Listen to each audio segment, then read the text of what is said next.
Good morning. Let us see past continuous tense in today's class, right? So the tense which we are going to learn is past continuous tense. This is the sixth tense. Past continuous tense, right? What are the auxiliary verbs should we use here?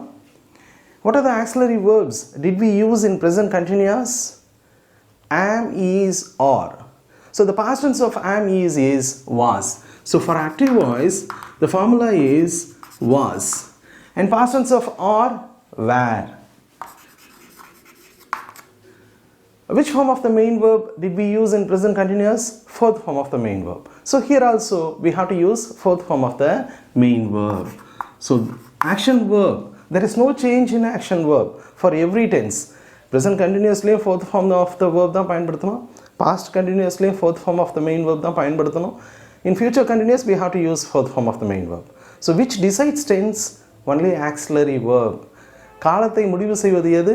துணை சொற்களே. If you change the auxiliary verb, automatically the tense will be changed, right? So here we have to use was, were plus fourth form of the main verb, right? So to which subject will you use was and were? Already we saw this in be form verbs in past tense. So where will you apply was? If the subject is I, he, she, it, we have to use was. If the subject is we, you and they, we have to use were, right? So am, is or the past tense was, are or the past tense were, right? So let us go for the keywords.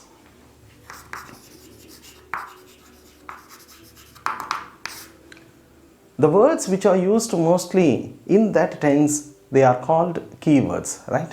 So there are three usages for past continuous tense. So let us see the keywords which are mostly used in the first usage. முதல் பயன்பாட்டில் அதிகமாக பயன்படுத்தக்கூடிய துணை சொற்களை மட்டும் நம்ம இங்கே பார்க்கலாம், right? So the keywords are throughout. Throughout means முழுவதும். Then all night. All night means இரவு முழுவதும்.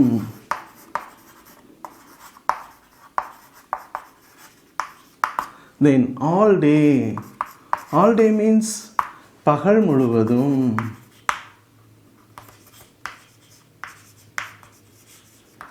So these are the words which are used mostly in the first usage, right? So there are three usages for past continuous.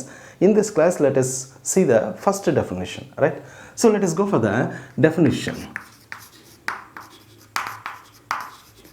Definition means வரையறை. Where will you apply past continuous? பயன்பாட்டின் அடிப்படையில் தான் நம்ம வாக்கியங்கள் அமைக்கிறோம். That means காலம் முடிவு செய்யப்படுகிறது. எந்த காலத்தை எந்த பயன்பாட்டில் பயன்படுத்தணும் அப்படிங்கிறது. இப்போது where will you apply past continuous? கடந்த காலத்தில் ஒரு குறிப்பிட்ட நேரத்தில் தொடர்ந்து நடைபெற்று கொண்டிருந்த செயலை குறிப்பிட, right? So it is used means past continuous tense is used to express an action that was going on at some time or at a particular time in the past, right? So let us see the definition in Tamil. வரையறை அல்லது பயன்பாடு அப்படின்னு தமிழில் சொல்கிறோம். So எங்கே பயன்படுத்துவீங்க past continuous? கடந்த காலத்தில்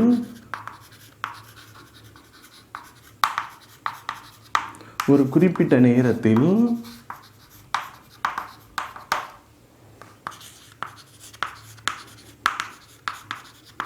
தொடர்ந்து நடைபெற்று கொண்டிருந்த நிகழ்ச்சிகளை குறிப்பிட. தொடர்ந்து நடைபெற்று கொண்டிருந்த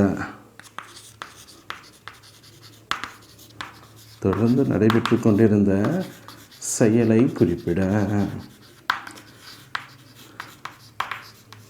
ஸோ கடந்த காலத்தில் ஒரு குறிப்பிட்ட நேரத்தில் தொடர்ந்து நடைபெற்று கொண்டிருந்த செயல்களை குறிப்பிடுவதற்கு நம்ம என்ன டென்ஸ் பயன்படுத்துகிறோம்? past continuous tense பயன்படுத்துகிறோம். So this is the first definition, right?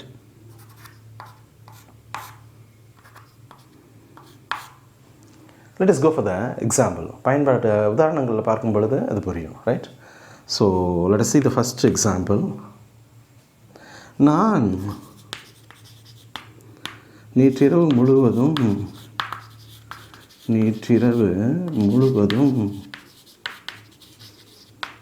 தேர்வுக்காக தயார் செய்து கொண்டிருந்தேன்.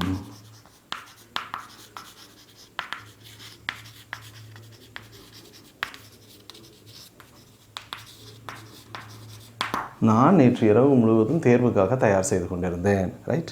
So before you speak and write a sentence, what should you do? You have to follow the sentence pattern. So what is the sentence pattern for active voice? Initially, subject has to come first. Next, auxiliary verb. Next, main verb. Next, extension. Next, full stop. So this is the sentence pattern for active voice for 12 tenses. Never forget, right? So before you speak and write, you have to decide voice first. ஒரு வாக்கியம் பேசுவதற்கும் எழுதுவதற்கும் முன்னர் அது செய்வினையா செயற்பாட்டு வினையான்னு பார்க்கணும். And then tense, right? So now we are learning only active voice. அதனால் இது நான் நேற்று இரவு முழுவதும் தேர்வுக்காக தயார் செய்து கொண்டிருந்தேன். தயார் செய்து கொண்டிருந்த செயலை செய்தது யார்? நான். அதனால் இது active voice, right? So நான்கு என்ன இங்கிலீஷில் ஐ வந்தால் என்ன போடணும்? ஆக்சிலரி வேர்பு, சப்ஜெக்ட் போட்டாச்சு, அடுத்தபடியாக ஆக்சிலரி வேர்ப் போடணும். ஆக்சிலரி வேர்ப் என்ன பண்ணணும்? வாஸ். So I was. நான் என்ன செய்து கொண்டிருந்தேன்? தயார் செய்து கொண்டிருந்தேன். ஸோ தயார் செய்கிறதுக்கு என்ன இங்கிலீஷில்? ப்ரிப்பேர். ஸோ ப்ரிப்பேரோட எத்தனாவது form of the main verb போடணும்னு சொல்லியிருக்கோம்? Fourth form of the verb. So fourth form of the verb என்ன? Preparing. Present participle form, right? So I was preparing. நான் தயார் செய்து கொண்டிருந்தேன். எதற்காக தயார் செய்து கொண்டிருந்தேன்? தேர்வுக்காக. When you mention the reason, you have to use for. So I was preparing for the examination. So I was preparing for the examination. எப்போ தயார் செய்து கொண்டிருந்தேன்? நேற்று இரவு முழுவதும். இந்த முழுவதும்ங்கிறதுக்கு என்ன இங்கிலீஷில் சொல்லியிருக்கோம்? throughout. So throughout. So I was preparing for the examination throughout. நேற்றிரவுக்கு என்ன இங்கிலீஷில்? last night. So I was preparing for the examination throughout last night, right? So let us go for the next example. அவர் சென்ற வருடம் சென்னையில் வேலை செய்து கொண்டிருந்தார். அவர் சென்ற வருடம் சென்னையில் வேலை செய்து கொண்டிருந்தார்.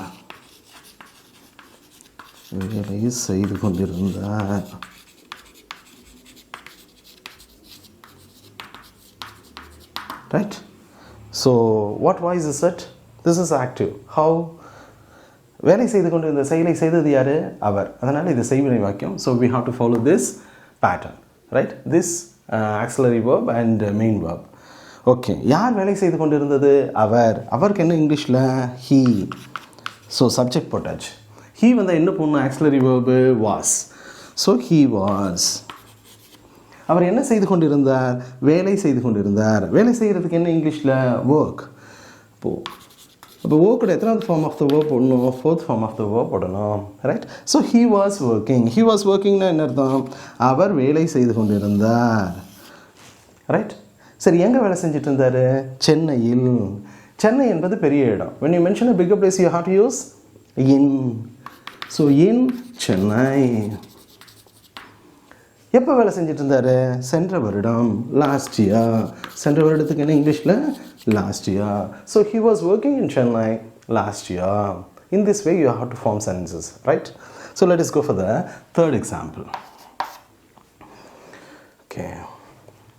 அவள் நேற்று இரவு முழுவதும்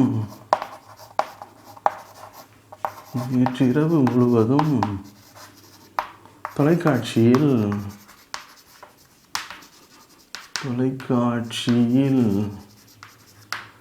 திரைப்படங்கள் பார்த்து கொண்டிருந்தாள்.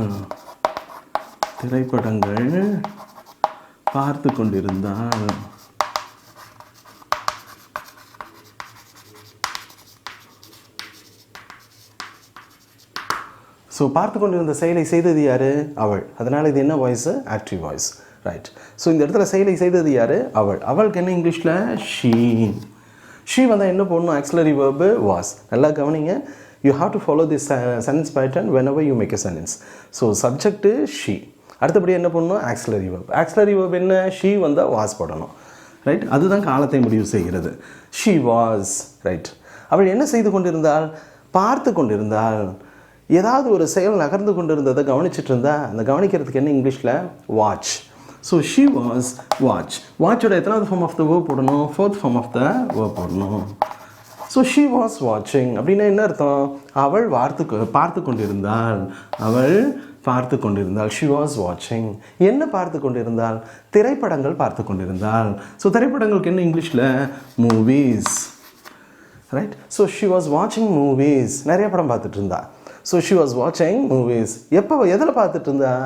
தொலைக்காட்சியில். ஸோ ஏதாவது ஒன்று நகர்ந்து கொண்டிருந்தால் என்ன பண்ணணும்? ஆன் பண்ணணும். ஸோ ஷி வாஸ் வாட்சிங் movies on the television. On the television. So she was வாட்சிங் movies on the television. Right. எப்போ பார்த்துட்டு இருந்தா? நேற்று இரவு முழுவதும். முழுவதும்க்கு என்ன இங்கிலீஷில்? Throughout. நேற்று இரவுக்கு last night.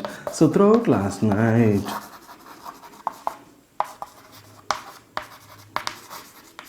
Right? So she was watching movies on the television throughout last night.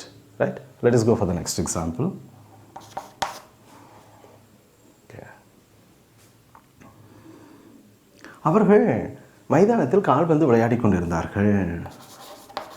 அவர்கள் மைதானத்தில்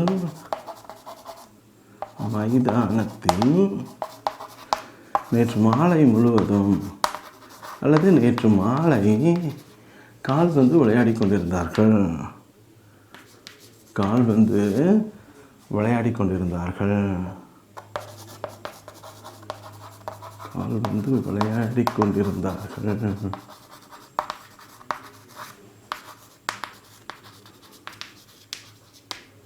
ரைட். ஸோ அவர்கள் மைதானத்தில் நேற்று மாலை கால்பந்து விளையாடி கொண்டிருந்தார்கள். விளையாடி கொண்டிருந்த செயலை செய்தது யார்? அவர்கள். அதனால் இது என்ன வாய்ஸு? Active voice. சரி. அப்போ அவர்களுக்கு என்ன இங்கிலீஷில்? சப்ஜெக்ட் முதல்ல வரணும். தே. சப்ஜெக்ட் போட்டாச்சு. அடுத்தபடியாக ஆக்சிலரி வேர்ப் போடணும். If it is they then we have to use were. சப்ஜெக்ட் தேவாக இருந்தால் என்ன பண்ணணும்? நம்ம வேர் போடணும். ரைட். அவர்கள் என்ன செய்து கொண்டிருந்தார்கள்? விளையாடி கொண்டிருந்தார்கள். விளையாடுறதுக்கு என்ன இங்கிலீஷில்? ப்ளே. ப்ளேவோட எத்தனாவது ஃபார்ம் போடணும்? ஃபோர்த் ஃபார்ம் போடணும். So they were playing. அவர்கள் விளையாடி கொண்டிருந்தார்கள். தே வேர் பிளேயிங்னா என்ன அர்த்தம்? அவர்கள் விளையாடி கொண்டிருந்தார்கள். என்ன விளையாடிட்டு இருந்தாங்க? கால்பந்து. கால்பந்துக்கு என்ன இங்கிலீஷில்? ஃபுட்பால். சரி. எங்கே விளையாடிட்டு இருந்தாங்க? மைதானத்தில். When you mention a marked place, you have to use in. And at the same time, when you mention a bigger place, you have to use in. So, in the ground. மைதானத்துக்கு என்ன இங்கிலீஷில்? ground. Ground is a common noun. When you want to make a common noun into a proper noun, we have to use the definite article the. So, அதனால தான் அங்கே the போட்டிருக்கோம். Right? So, they were playing football in the ground. எப்போ? நேற்று மாலை. Last evening. Right? So, let us go for the next example. பசு. Okay. நேற்று பகல் முழுவதும்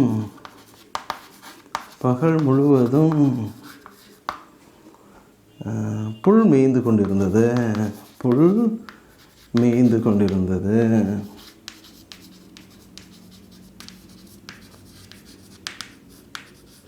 ஸோ பசு நேற்று பகல் முழுவதும் புல் மேய்ந்து கொண்டிருந்தது. எங்கன்னா வயல்வெளியில். ரைட். சரி. எது மேய்ந்து கொண்டிருந்தது? பசு. அதனால் இது என்ன வாய்ஸு? Active voice. மேயிற செயலை பசு தான் செஞ்சுட்டு இருந்தது. ஸோ பசுக்கு என்ன இங்கிலீஷில்? கவ். ஒரு குறிப்பிட்ட கவ் அப்படின்னு சொன்னீங்கன்னா த கவ். ஏதோ ஒரு பசு அப்படின்னா அ கவ். இங்கே நம்ம குறிப்பிட்ட பசுவை பற்றி தான் பேசுகிறோம். அதனால் என்ன பண்ணணும்? த கவ். ரைட். த கவ் என்ன செய்தது? த கவுங்கிறது என்னது? இட்டு வந்தால் என்ன பண்ணணும்? இட்டு வந்தால் வாஸ் பண்ணணும். So the cow was. Subject போட்டாச்சு. அதுக்கப்புறம் என்ன போடுறோம்? ஆக்சிலரி வேர்ப் போடுறோம். ரைட். அடுத்து என்ன செய்து கொண்டிருந்தது? புல் மேய்ந்து கொண்டிருந்தது. மேயறதுக்கு என்ன இங்கிலீஷில்? Grass. So graze. The cow was grazing. The cow was grazing. Right. So பசு மேய்ந்து கொண்டிருந்தது, புல் மேய்ந்து கொண்டிருந்தது. எப்போ? நேற்று பகல் முழுவதும். the cow was grazing all day yesterday. all day yesterday. So பகல் முழுவதுங்கிறதுக்கு நம்ம என்ன பண்ணுறோம்? All day. நேற்றுங்கிறதுக்கு yesterday. So the cow was grazing all day yesterday. எதில்? வயலில். அதை சேர்த்துக்கணும் அப்படின்னு சொன்னால் இந்த ஃபீல்டு அப்படின்னு நம்ம சேர்த்துக்கலாம். Right? So it was grazing all day yesterday. Right? So let us go for the one more example. Okay. குழந்தை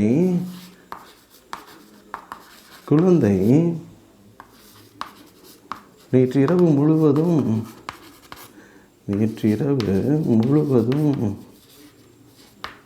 அழுது கொண்டிருந்தது. நேற்றிரவு முழுவதும் அழுது கொண்டிருந்தது. ரைட்? ஸோ யார் அழுதுட்டு இருந்தா? குழந்தை. ஸோ குழந்தைக்கு என்ன இங்கிலீஷில்? சைல்டு. குறிப்பிட்ட குழந்தை தான் அழுதுது, அதனால த சைல்டு. த சைல்டுங்கிறது என்னது? It. either he or she. அதனால் குழந்தையை நம்ம அதுன்னு நம்ம சொல்கிறோம். அதனால் it, no problem at all. he or she. So the child, he or she வந்து என்ன பண்ணணும்? Auxiliary verb was. The child was. Right? So குழந்தை என்ன செய்து கொண்டிருந்தது? அழுது கொண்டிருந்தது. அழுறதுக்கு என்ன இங்கிலீஷில்? crying. So the child was crying. Fourth form of the verb போடணும். So the child was crying. குழந்தை அழுது கொண்டிருந்தது. ரைட்? சரி, எப்போ? நேற்று இரவு முழுவதும். முழுவதும்க்கு என்ன சொல்கிறோம்? த்ரூஅவுட் சொல்கிறோம். அல்லது நேற்று இரவு முழுவதும், ஆல் நைட் எஸ்டர்டே. இரவு முழுவதும் எப்படி வேணால் சொல்லலாம். All night yesterday or throughout last night. Throughout last night. So the child was crying throughout last night or the child was crying all night yesterday. நேற்று நைட்டு ஃபுல்லாக குழந்தை அழுதுகிட்டே இருந்துச்சுப்பா. Right? So in this way you have to frame sentences. நல்லா தெரிஞ்சுங்க. without an auxiliary verb we cannot identify which tense is it. எந்த காலங்கிறத துணைச்சொற்கள் இல்லாமல் கண்டுபிடிக்க முடியாது. வாஸ் போடுற இடத்துல ஆம் போட்டுட்டீங்க அப்படின்னு சொன்னால் அது ப்ரெசன்ட் கண்டினியூஸாக மாறிடும். Right? So when you talk you have to be so cautious using auxiliary verbs. Right? So துணைச்சொற்கள் பயன்படுத்துவதில் மிகவும் கவனமாக இருக்கணும், பேசும் பொழுதும் எழுதும் பொழுதும். ஏன்னா அதுதான் காலத்தை முடிவு செய்கிறது. So there are many example sentences have been given for your exercise. So please do exercise. Let us meet in the next video. Thank you.